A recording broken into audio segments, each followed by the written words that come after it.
अद्भुत, आश्चर्यजनक, रोमांचित कर देने वाली कहानियाँ और किस्से, ब्रह्मांड के अद्भुत रहस्य और उनसे जुड़ी बहुत सी अनसुलझी कहानियाँ। तो दोस्तों, स्वागत है आपका अद्भुत रहस्य यूट्यूब चैनल में। जी हाँ दोस्तों, आज की हमारी कहानी है जब भगवान शिव की हुई थी जलती हुई लकड़ी से पिटाई। अगर आप भी जानना चाहते हैं तो हमारे इस वीडियो को अंत तक जरूर देखें। दोस्तों, अगर आप अद्भुत रहस्य चैनल को पहली बार देख रहे हैं और आपने अभी तक इस चैनल को सब्सक्राइब नहीं किया है तो सबसे पहले इस चैनल को सब्सक्राइब कर लीजिए, क्योंकि तब आप हमारे हर वीडियो को सबसे पहले देख पाएंगे। इसका अपडेट आपको सबसे पहले मिल जाएगा। आइए दोस्तों, जानते हैं कि भगवान शिव की जलती हुई लकड़ी से पिटाई क्यों हुई थी और कब हुई थी और किसने की थी। देवों में देव महादेव की कोई जलती लकड़ी से पिटाई करे ऐसा कोई सोच भी नहीं सकता, लेकिन ये बात बिल्कुल सच है। बात है कुछ 1360 ईस्वी के आसपास की। उन दिनों बिहार के विस्फी गांव में एक कवि हुआ करते थे। कवि का नाम विद्यापति था। दोस्तों, ये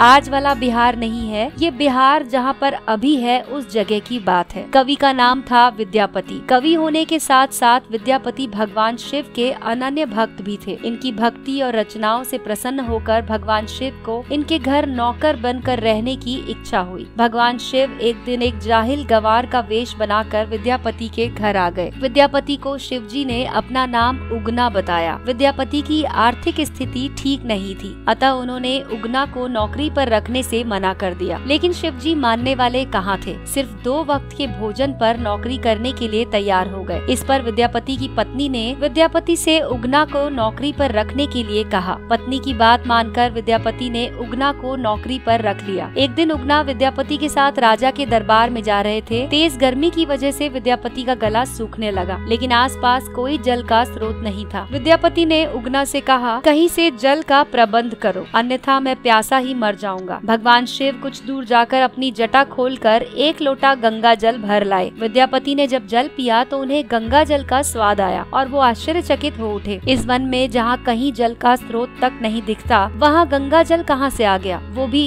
कवि विद्यापति उगना पर संदेह करने लगे कि ये कोई सामान्य व्यक्ति नहीं बल्कि भगवान शिव ही है। अतः उगना से उसका वास्तविक परिचय जानने के लिए जिद करने लगे। जब विद्यापति ने उगना को शिव कहकर उनके चरण पकड़ लिए, तब उगना को अपने वास्तविक स्वरूप में आना पड़ा। उगना के स्थान पर स्वयं भगवान शिव प्रकट हो गए। शिवजी ने विद्यापति से कहा कि मैं तुम्हारे साथ उगना बनकर हमेशा रहना चाहता हूँ, लेकिन इस बात को कभी किसी से मत बताना। विद्यापति को बिना मांगे संसार के ईश्वर का सानिध्य मिल गया था। उन्होंने शिवजी की शर्त को मान लिया। लेकिन एक दिन विद्यापति की पत्नी सुशीला ने उगना को कोई काम दिया। उगना उस काम को ठीक से नहीं समझ पाया और गलती कर बैठा। सुशीला इससे नाराज हो गई और चूल्हे से जलती हुई लकड़ी निकालकर शिवजी की पिटाई करने लगी। विद्यापति ने जब देखा तो अनायास ही उनके मुंह से निकल पड़ा, ये साक्षात भगवान शिव हैं, इन्हें जलती लकड़ी से मार रही हो। फिर क्या था, विद्यापति के मुख से ये शब्द निकलते ही शिवजी वहाँ से अंतर्ध्यान हो गए और इसके बाद विद्यापति पागलों की तरह उगना उगना कहते हुए वनों, खेतों में और हर जगह शिवजी को ढूंढने लगे। भक्त की ऐसी दशा देखकर शिवजी को दया आ गई। भगवान शिव विद्यापति के सामने प्रकट हुए और कहा कि अब मैं तुम्हारे साथ नहीं रह सकता। उगना रूप में जब तक मैं तुम्हारे साथ रहा, उसके प्रतीक चिन्ह के रूप में अब मैं शिवलिंग के रूप में विराजमान रहूंगा। इसके बाद शिवजी अपने लोक लौट गए और उस स्थान पर शिवलिंग प्रकट हो गया। उगना महादेव का प्रसिद्ध मंदिर वर्तमान में मधुबनी जिला में भवानीपुर गाँव में स्थित है।